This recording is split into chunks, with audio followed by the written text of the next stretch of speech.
Հանցավոր դրսևորումների կանխարգելման և հանրային անվտանգության ապահովման նպատակով ներքին գործերի նախարարության ոստիկանությունը հանրապետության ողջ տարածքում հետևողականորեն շարունակում է հատուկ միջոցառումները։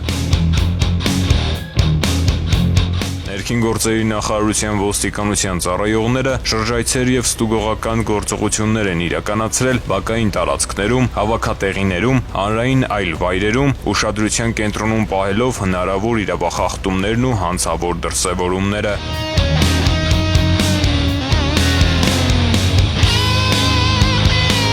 Իրականացված ծավալուն միջոցառումների արդյունքում կրկին հայտնաբերվել են քրեական հակումներ ունեցող անձինք, հետախուզվողներ, ապօրինի պահվող զենք զինամթերք, թմրամիջոցներ և այլն։